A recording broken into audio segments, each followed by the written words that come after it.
Il faut apprendre, en fait, et c'est pour ça que les gens répètent les mêmes scénarios à chaque fois, parce qu'ils n'ont toujours pas compris la leçon, et c'est pour ça aussi que les gens tournent en rond dans la vie. Il faut être capable de tirer le meilleur parti de son histoire, de comprendre la leçon. Quelle est la leçon que la vie voulait m'expliquer, voulait m'apprendre par rapport à cet échec-là? Parce qu'en réalité, dans un échec, il y a un apprentissage. L'échec, en réalité, il faut aimer l'échec. C'est parce que nous, dans le monde francophone, on nous a tellement traumatisé avec l'échec, c'est pour ça qu'on essaie même pas, on est tétanisé. On te propose quelque chose, on te parle de quelque chose, essaie. Ça te coûte quoi d'essayer? Teste, vois ce qui se passe. Donc, ce qui est important ici de comprendre, c'est de se dire que il faut tirer le meilleur parti de cette histoire. Dans ce chaos, c'est ce qui m'a vraiment aidé. Dans ce chaos, ce désert, ce noir, voilà, qu'est-ce que je pouvais tirer de ça? Et en fait, c'est un travail qui se fait parce que c'est vraiment regarder quelle est la leçon que je tire par rapport à ça. C'est pour ça que je dis que la vie a du sens lorsqu'on apprentissage. Donc, on apprend de nos erreurs, mais aussi on apprend aussi en observant les erreurs des autres. Et on observe les erreurs des autres aussi. Comment? Moi, par exemple, je prends le temps de lire des biographies. Je lis des biographies des présidents, je lis des biographies des hommes de Dieu, je lis des biographies de tout le monde, en fait.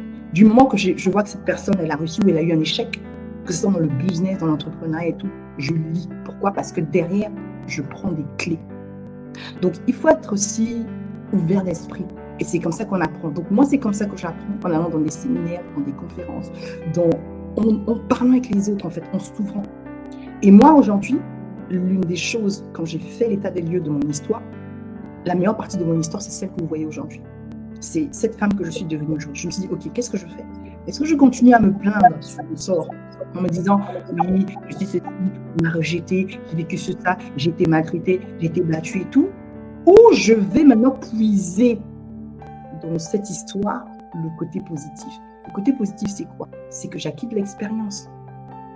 Je sais ce que c'est un mariage.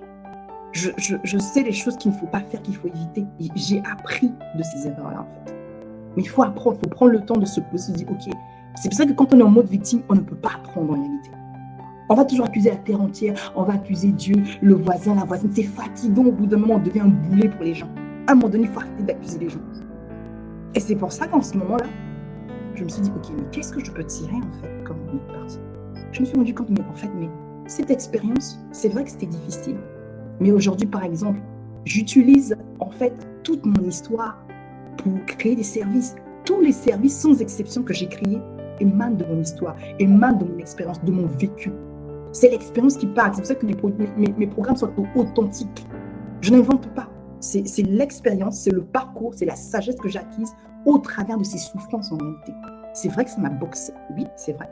Mais en réalité, ça m'a rendu. En fait, comme je dis, ce qui est le plus important, ce n'est pas ce que vous obtenez dans quelque chose, c'est ce que vous devenez. Ces choses m'ont permis, moi, de devenir cette version de moi que je suis aujourd'hui, parce qu'effectivement, j'ai travaillé. Mais c'est de se dire, OK, mais comment je peux utiliser cette souffrance pour les autres? Comment je peux la mettre au service des autres? Et c'est là où les choses deviennent intéressantes.